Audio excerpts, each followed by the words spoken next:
Hi everyone, welcome back to my YouTube channel. Today we will be looking at the whole of the ACOTAR series. I finished A Court of Silver Flames a few days ago and I thought I would come on here and share my views of the series with you. So we have the first book, A Court of Thorns and Roses, which is this one. And it says on the back, the skin of a wolf would bring enough gold to feed her sisters for a month. But the life of a magical creature comes at a steep price, and Feyre has just killed the wrong wolf. Taken prisoner by a high Fey lord, Feyre learns that her masked captor is hiding even more than his piercing gaze suggests. But as Feyre's feelings for Tamlin begin to burn through every warning she's heard about his kind, a shadow is falling across the land, and if Feyre cannot fight it, she will lose everything. A lot of people say this one's like a Beauty and the Beast retelling, which I understand to some degree, but it's very different in other ways. She goes into the woods to feed her family and ends up killing a wolf, which will feed her family for a week. This wolf is from the High Fey realm, and he's one of Tamlin's men. So Tamlin comes to Feyre's cottage and then basically takes Feyre away, and he holds her captive. But he's not horrible to her. He lets her paint and he lets her do all these fun things that she likes to do.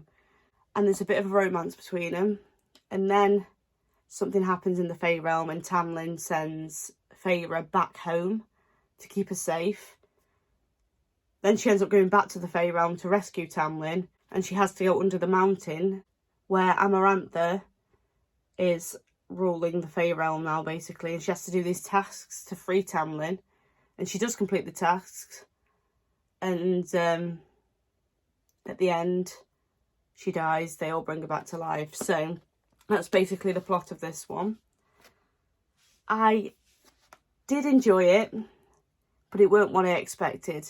I'd seen a lot online. I was expecting a full Beauty and the Beast retelling, and like I say, it was similar, but it weren't the same. I struggled with the first 2/3 of it, to be honest, but the ending was brilliant, and then I did go on to read the rest of the series, so I must have enjoyed some of it. And that's the first book. The second one is A Court of Mist and Fury. So a lot of people online say this one's their favourite. I must admit, it weren't my favourite in the series. Again, I liked parts of it, really enjoyed parts of it. I preferred this one to the first one. But there were big chunks of this that, again, I was struggling with. I did enjoy the character development of Feyre in this one. She goes from meek and mild to this warrior, almost, within the space of this book. Amazing character development. Really enjoyed that. I'm going to read the back. It says, she has rescued her lover Tamlin from the sadistic fairy queen and now possesses Fey powers beyond imagining. But Feyre cannot forget the destruction she wrought to save her beloved, nor the bargain she made with Rhysand, High Lord of the feared Night Court. And as Feyre is drawn ever deeper into Rhysand's world, she senses a dark pain in his heart that echoes her own. For good or ill, Feyre must embrace the changes within her. War is looming, and only the full might of her new powers can save the people she loves. So Feyre leaves the Spring Court in this one and goes to live with Rhysand in the Night Court. Rhys is the guy that everybody's heard of online, and I really did enjoy the romance between Feyre and Rhys during this. That develops a lot. She learns to use her powers. It is a really good book, but still not my favourite one in the series. And then the third book we have is A Court of Wings and Ruin. So this one says, she has left the Night Court and her High Lord and is playing a deadly game of deceit. Her former lover Tamlin is making deals with Feyre's enemies, and she is determined to uncover his plans. But can she make him believe she has come back to him when every fibre of her being yearns for Rhysand? As mighty armies clash, Feyre will discover she is not the only one hiding something. And as the web of secrets, lies and betrayals is revealed, fighting for the truth may cost Feyre and her court the ultimate prize. So in this one, she ends up back in the Spring Court. At the end of the last book, something happens and she goes back with Tamlin. And she's trying to fool Tamlin into thinking that she's still in love with him and that Rhys had her under a spell. But in reality, she's working with Rhys to try and get the information out of the Spring Court.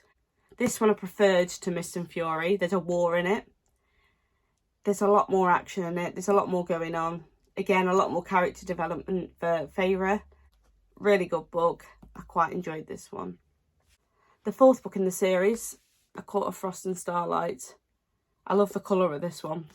This blue is just really nice. So this is the novella, and it says on the back, Feyre's first winter solstice as High Lady is drawing near. With it will come a hard-earned rest from the work that she, Rysand and their friends have done to rebuild the Night Court and the vastly changed world beyond. Yet the festive atmosphere can't keep shadows from looming. Even as her own heart heals, she finds that those dearest to her have wounds that go deeper than she knew, and the scars of the past will touch her court in times to come. So in this one, you get different perspectives. You get the perspectives of Feyre, of Rhys, of Cassian, and of Mor. So you get 4 different perspectives. I really did enjoy this. I know a lot of people have said online it's pointless, like you don't need to read it, but I really recommend reading this one because I really did enjoy it. It was one of my favourite ones of the series. It was short, so you didn't have a lot packed into it. It was a nice little cosy read. There weren't a lot going on, but it just helped you understand the characters better. So basically in this one, all they do is prepare for the solstice. It talks about them buying gifts for each other, gives you an idea of what they do when they spend time together. I did really enjoy that one. It's really good. And then, save the best till last. I know this is a really controversial opinion, but this was my favourite book in the series. Like, I struggled with the first 3. There was bits of them where I was not bored, but I weren't really enjoying it. There was bits of them that I did enjoy, but bits of them that I sort of struggled to get through. But this one, I sailed through, thought it was absolutely brilliant, and it is my favourite in the series. And that is A Court of Silver Flames. So this one follows Nesta's and Cassian's story, and it's basically their development after the war and their relationship development. And I really, really enjoyed this one. I went into this book and I did not like Nesta at all. And when I finished it, she was probably one of my favourite characters. The character development in this book is phenomenal. I loved it. Loved every second of this.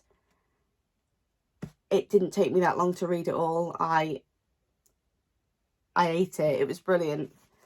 The back says, Nesta Archeron has always been quick to anger and slow to forgive, and since the war she has struggled to find her place at the strange and deadly Night Court. The person who ignites Nesta's temper more than any other is the winged warrior Cassian, but that isn't the only thing he ignites. And when Cassian and Nesta are forced to train in battle together, sparks become flame. As war looms again, Nesta and Cassian must fight monsters from within and without if they are to survive, but the ultimate risk will be searching for acceptance and healing in each other's arms. As it says on the back, Nesta and Cassian train together.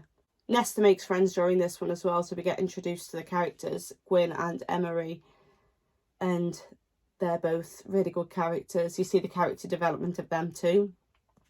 It's nice to see the story from a different perspective. I really enjoyed that. I'm hoping the other books in the series get other people's perspectives as well. And the whole romance between Nesta and Cassian was done really well. Really enjoyed that. And I spent the entire book hoping that there would be a mating bond. And when it happened, I was so happy that they'd mated. And it made my entire day.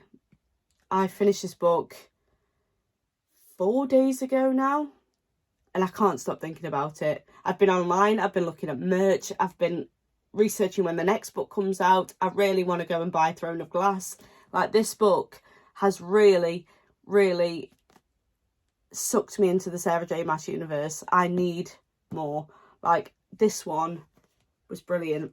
So if you are struggling with the series, trust me, persevere, because this one is worth persevering for.